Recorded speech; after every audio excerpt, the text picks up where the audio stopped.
Welcome to music सुने अनसुने one. आज की वीडियो में हम बात करने जा रहे हैं what celebrities talk about Kishore Kumar. मौसीकी की कोई सरहद नहीं होती और किशोर कुमार इस बात की सबसे बड़ी मिसाल हैं।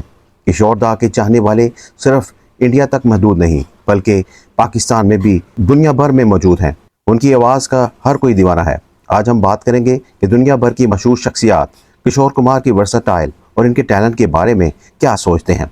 वो एक ऐसे गुलकार थे जिन्होंने बगैर किसी बाकायदा ट्रेनिंग की पूरी दुनिया पर राज किया। तो आइए जानते हैं कि सेलिब्रिटीज उनके बारे में क्या कहते हैं। इससे पहले अगर आपने हमारे चैनल को लाइक और सब्सक्राइब नहीं किया तो कर लें और वीडियो को एंड तक देखा करें।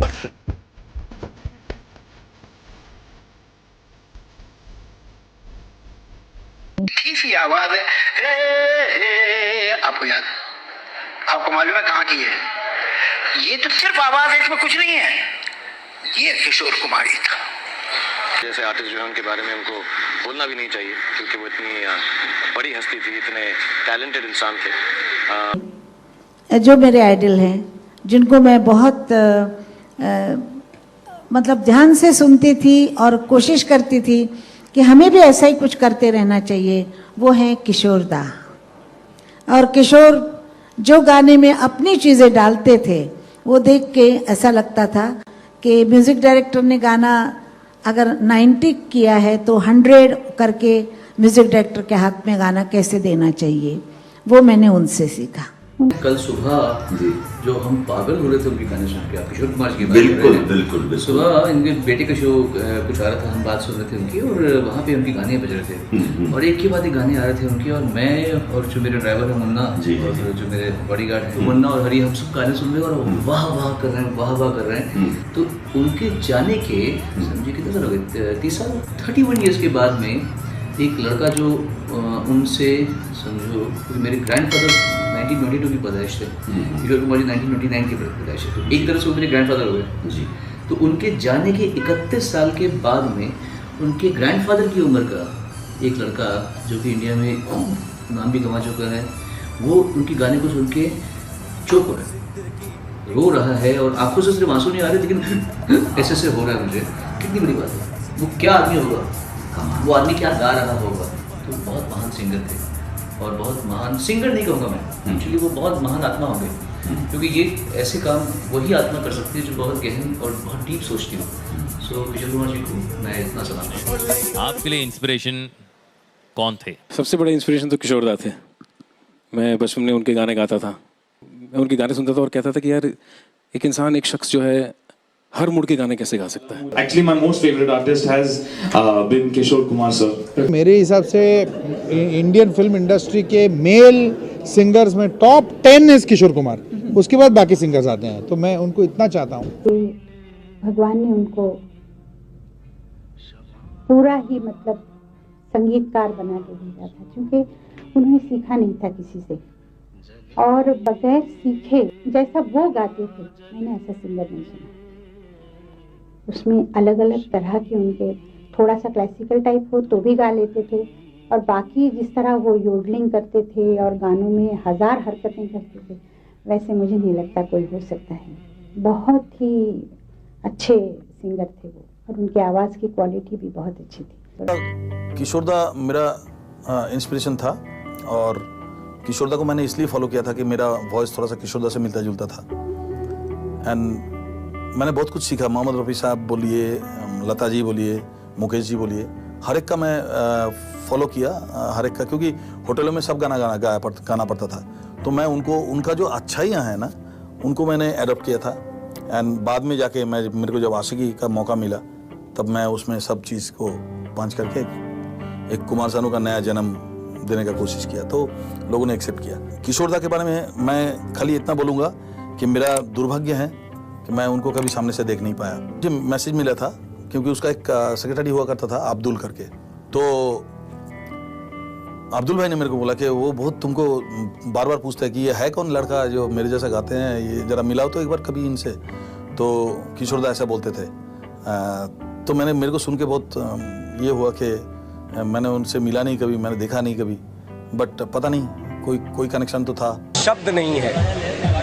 किशोर दा एक हर फन मौला सिंगर थे साथ में एक्टर थे, प्रोड्यूसर थे, डायरेक्टर थे, कॉमेडियन एक्टर थे, और गायकी के फील्ड में तो वो शहंशाह थे। और उनकी गायकी को सीख के आज हम सब जितने भी गायक हैं प्रेरणा लिया है, बहुत कुछ सीखा है उनसे। He loved Mohammad Rafi Saab. He wanted only a Rafi Saab आवाज, and I also love Rafi Saab. लेकिन at that time, I will always be into Kishore Da. So I literally touched Manmohan Desai's feet and said कि sir, Rafi Saab is the greatest. आपको Rafi Saab जैसी आवाज चाहिए मिल जाएगी, लेकिन I will not be able to give. I just want Kishore Da. And Kishore Da also did not want to come in because he knew that he was not wanted the way he wanted to be wanted. The right word is कि he's Kishore Kumar. So I went and hugged him. He should love me. And Kishore Da ko I was only hardly 21. I went and hugged him and he hugged me back. I said, what do you want? I said, do it for me. आप मेरे लिए गाना। और उस दिन तूफान था, बारिश इतनी थी, और पीछे का नाम भी तूफान। But he came and sang the song. What way that way? Yeah, आया तूफान. What a range and what a style of singing. So in a way, yes, I made Manmohan ji and Kishore Da unite. And then they hugged each other. It's a great feeling. एक हो जाए फिर घर चले जाना, वो सब super गाने आपको याद है हमारे। तो इसमें बहुत अच्छी बात आपने सोलगामा की आज कि I have worked with Mohammed Rafi. तीन गाने, मोहब्बत रंग लाएगी जनाब आहिस्ता आहिस्ता, आज जरा मेरे हम नशीन लागी लग जाए, किशोर दा बंद की नजर, आपस की बात, देन हम जॉन डिमेलो डिंग डोंग वाला, या फिर वो मतलबी है लोग यहाँ पर मतलबी जमाना। ये अभी भी मुझ पर होता है कि मतलबी है लोग यहाँ पर मतलबी जमाना। अब मेरे दो भगवान थे, एक जो म्यूजिक में है वो लोग समझ सकते हैं इस कॉम्प्लीमेंट का मतलब क्या होता है। मुझे कहा अभिजीत तुम बहुत सुर में गाते हो, अभी की परवाह मत करो, तुम बहुत लंबे रेस के घोड़े हो। पहली बार मैंने देखा Kishore Kumar, Amitabh Bachchan, R D Burman, daddy और मैं, और ऐसी हिलेरियस सिटिंग मैंने अपनी जिंदगी में नहीं देखी। गाना था कि हर छोरी रानी हिया, हर छोरा राजा, मगर कभी बजा नहीं हिया बैंड बाजा। अब किशोर दा आया, ऐसे ऐसे करते करते बोल बोल क्या गाना, गाना सुना गा रहा हूँ। अब पंचम दा गाना गा रहे हैं, सडन किशोर दा ने नहीं एक चीज इसमें और ऐड कर दे, बहुत बढ़िया चीज। क्या वो शुरू हो गया, करेले की हो गई सगाई, सकर कंद नाचन को चली। कहाँ से वो गाए, कैसे गाए, और उन्हें वो शुरू हो गए।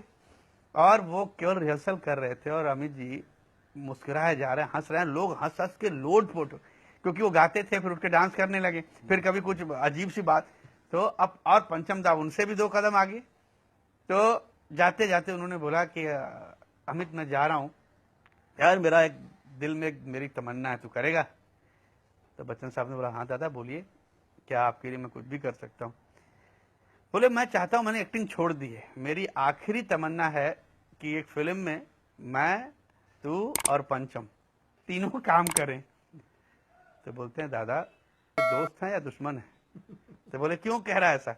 बोले ना मैं इसलिए कह रहा हूँ कि जिस दिन मैं ये फिल्म करूँगा लोग मुझे इंडस्ट्री से आउट कर देंगे, क्योंकि आप दोनों इतने बड़े एक्टर हो कि मैं तो आपके सामने, मुझे लगता है कि मुझे अभी ABCD सीखना है, तो मैं आप लोगों के साथ मैं काम करूं। मैंने कसम खाई है कि जिंदगी भर में सबके साथ काम करूंगा, किशोर दा, पंचम दा के। आप लोग पर्सनल लाइफ में मैं देखता हूं कि आप जो नॉर्मल बात करते हो, हमारी 1000 फिल्मों की एक्टिंग से ज्यादा बड़ी एक्टिंग है। उनका रिकॉर्डिंग था, गैमलर का रिकॉर्डिंग था। अच्छा अच्छा। तो उन्होंने कहा दादा आपको मालूम है? हमने क्या, मेरा गला गड़बड़ हो रहा है। तो पिताजी खड़े हो गए, मतलब शो चालू है और ये खड़े हो गए, गला खराब हो गया। हमने खराब हो रहा है। हमने क्यों हो रहा है? हमने एसी चल रहा है, इतना बड़ी ठंडी लग रही है ऐसा। तो अभी पिक्चर चालू है, प्रीमियर कौन? तो ऐसी बात है, मैनेजर बुलाओ, जल्दी बुलाओ। तो सब लोग क्या कर रहे हैं? अब पिताजी मैं उठने जा रहा हूँ तो पिताजी मेरे हाथ पकड़ के बोले बैठे रहे, बस मैं देगा क्या होने वाला। तो उठे, बोले कि मैनेजर बंद करो, एसी सब बंद कर दो। हमने क्या, कल मेरे रिकॉर्डिंग है, किशोर का गला खराब हो रहा है, गा नहीं पाएगा। तो ऐसे कब होता था और खूब मजा लिया हम लोगों ने। तो ऐसे ही चलता रहा और ऐसे इतने किस्सा है पूछो मत। अभी देखो एक अजीब बात, अभी किशोर दा भी नहीं है बाबा तो 75 में गुजर गए। तो उसके बाद किशोर दा यही बात करते थे कि देखो पंचम, ये आदमी जब चले जाएंगे ना, इस टाइप के एक वैक्यूम हो जाएगा, मिलेंगे, मतलब सुर के संगीत की बात ही नहीं, मतलब इस टाइप के कैरेक्टर ही नहीं मिलेगा। और पिताजी को जब पैरालिसिस अटैक हुआ, जिस दिन हुआ, उस दिन ये किसी को मालूम नहीं, उस दिन वो आए थे, आके सुबह रिहर्सल किया, बड़ी सुनी सुनी उसका लास्ट सॉन्ग अभिमान, वो गाना उन्होंने रिहर्सल किया, रिहर्सल करके गए। नहीं अभिमान नहीं, was the last film, correct, सही बात। तो वो रिहर्सल किए, रिहर्सल करके जैसे गए, 15 मिनट का उनको अटैक आया पैरालिसिस का। उसके बाद पिताजी हॉस्पिटल में थे, किशोर दा गए हॉस्पिटल में, किशोर दा ने बोला कि आप कोई चिंता मत कीजिए, परसों आपका रिकॉर्डिंग देखिए कैसा होगा। वो लास्ट गाना। तो जब मैंने आराधना का पहला मेरे सपनों की रानी कब आओगी तुम, तो ऐसे लगा जैसे राजेश खन्ना खुद गा रहे हैं, ऐसे लगा जैसे वो सामने खड़े हैं और वो गा रहे हैं और मैं उनको कॉपी कर रहा हूं, या दो जान एक जिस्म हो गए, या दो जिस्म एक जान। बहुत बार बोल चुका हूँ, अगर किशोर कुमार की बायोपिक बन रही है तो वो मुझे ही करनी चाहिए क्योंकि मैं गाता भी हूँ, और उनके बारे में जानने का बहुत मुझे शौक है। मैं उनके किस्से सुनता रहता हूँ या फिर पढ़ता रहता हूँ उनके बारे में, उनके गाने बहुत सुनता रहता हूँ, तो आई थिंक मैं डिजर्व करता हूँ किशोर कुमार की बायोपिक करना। I just put it.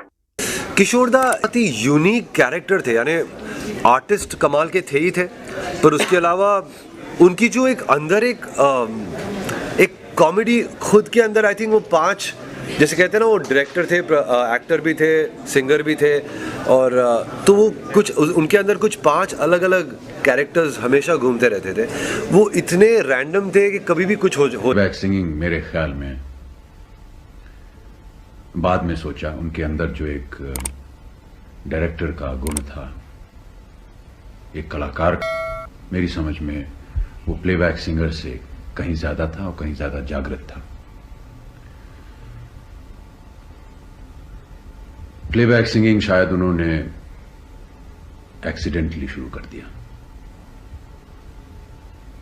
बहुत से गाने जो उन्होंने देव साहब के लिए गाए, राजेश खन्ना के लिए गाए, वो बहुत ही उच्च कोटि के थे, मुझे बहुत पसंद थे वो। लेकिन इन तमाम चीजों में एक बात जो, या जब भी मेरा संपर्क उनके साथ हुआ, जो उभरी, वो थी उनमें एक इंसानियत। वो चाहे उन पे कितने ही संकट हों, खुशी का मौका हो, उनके अंदर, उनके हृदय के अंदर एक इंसानियत थी। तो दोस्तों, ये थे दुनिया के बड़े बड़े स्टारों के किशोर कुमार जी के लिए दिल को छू जाने वाले अल्फाज, जो ये साबित करते हैं कि किशोर दा जैसा कोई था ही नहीं और ना हो सकता है। आपका किशोर दा का सबसे पसंदीदा गाना कौन सा है? कमेंट्स में लिखकर अपनी मोहब्बत का इजहार ज़रूर करें। और हाँ, अगर आपने अभी तक चैनल को लाइक और सब्सक्राइब नहीं किया तो कर लें और बेल आइकन को दबा दें